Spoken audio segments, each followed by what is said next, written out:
மேலே முத்தலை பூச்சி. வெண்டைக்காய் மட்டும் பார்த்து வாங்கணும். அப்படின்னு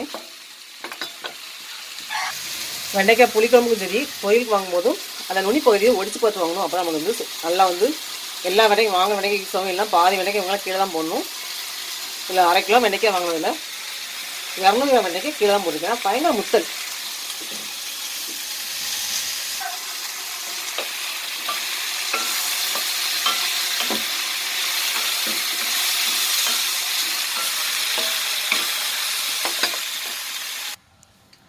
புளி இந்த அளவுக்கு போதும். ஏன்னா தக்காளி 4 தக்காளி போட்டுக்கலாம். இந்த அளவுக்கு புளி போதும்.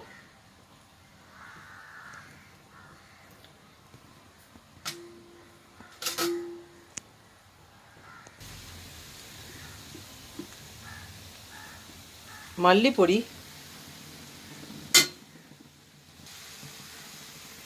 குழம்பு பொடி,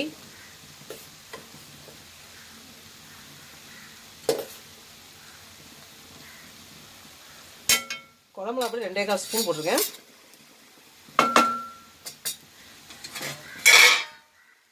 புளிக்கரைசல்,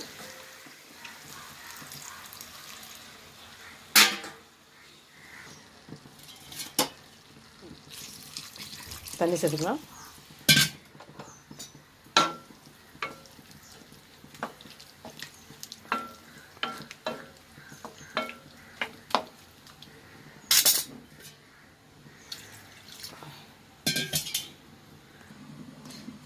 தேங்காய் ஒரு சில்லு அளவுக்கு போதும்.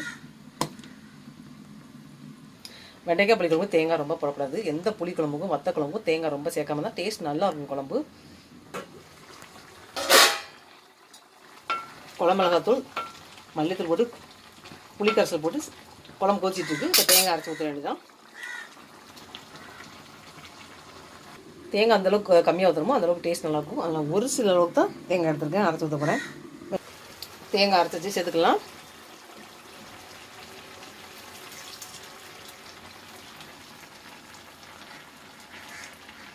இந்த அடியில் கப்பி மாதிரி இருக்குது பார்த்தீங்களா, இந்த தேங்காய் அரைச்ச கப்பியை வந்து அடியில் உள்ளதை ஊற்றக்கூடாது. அப்படியே வந்து அடியிலே தங்கிடும். நம்ம வந்து தண்ணி கலக்கி ஊற்ற தேவையில்லை. அது ரொம்ப வந்து அதில் பித்தம் அதிகம், அதனால் அது சேர்க்க தேவையாது.